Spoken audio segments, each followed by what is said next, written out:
বিভাজনের রাজনীতি ও দেশবিরোধী চক্রান্ত ঐক্যবদ্ধভাবে রুখে দেওয়ার আহ্বান জানিয়েছেন বিএনপি সহ বেশ কয়েকটি দলের নেতারা।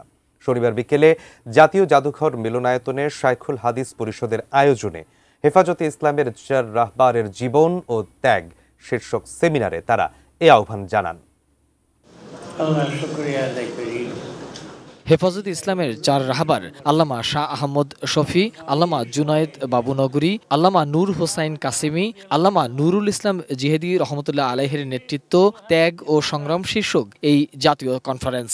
এই সাহাবাদের তরিকার যারা আছে আহলে সুন্নাত জামাত, ইনার সঙ্গে আমরা সম্পর্ক, ইনার তরিকার আমরা থাকতে হবে। কনফারেন্সে হেফাজতে ইসলামের নেতারা বিভিন্ন মসজিদ থেকে ইমামদের বের করে দেওয়ার কঠোর সমালোচনা করেন, কথা বলেন নানা ইস্যুতে।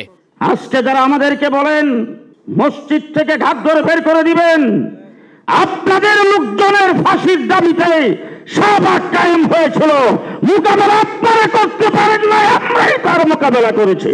গানের শিক্ষকের সিদ্ধান্তকে প্রত্যাহার করতে হবে, না হলে হেফাজতে ইসলাম আবার কর্মসূচি দিতে বাধ্য হবে। অ্যান্টিব্যাকটেরিয়াল অ্যাডিটিভ যুক্ত সেরা ওয়াটার ট্যাঙ্ক বিশুদ্ধ পানিতে ব্যাকটেরিয়া জন্মাতে দেয় না। এতে অংশ নেন ফ্যাসিবাদ বিরোধী বেশ কয়েকটি রাজনৈতিক দলের নেতা। তারা বিভাজনের রাজনীতি ও দেশবিরোধী চক্রান্ত ঐক্যবদ্ধভাবে রুখে দেওয়ার আহ্বান জানান। শাপলা চত্বরে আওয়ামী ফ্যাসিবাদ যে গণহত্যা চালিয়েছিল, সেই গণহত্যার বিচার কিন্তু আজও হয় নাই।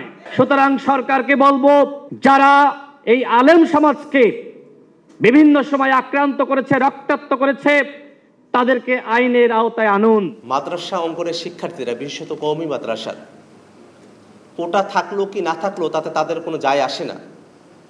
তাদের সেখানে কোনো বিন্দুমাত্র ব্যক্তিগত, তাদের গোষ্ঠীগত কোনো স্বার্থ না থাকা সত্ত্বেও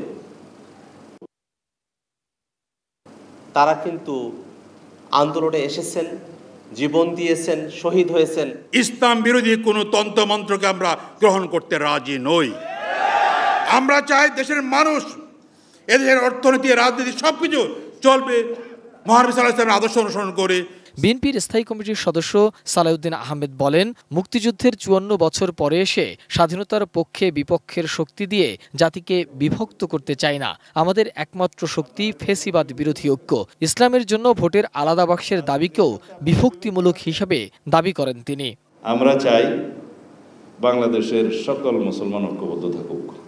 আওয়ামী লীগের মতো স্বাধীনতার পক্ষে বিপক্ষে এই সমস্ত ইস্যু টেনে নিয়ে এসে কোনো রকমের বিভক্তি জাতির মধ্যে নিয়ে আসা উচিত হবে না। মোহাম্মদ সোহাগ বিশ্বাস, এটিএন নিউজ, ঢাকা।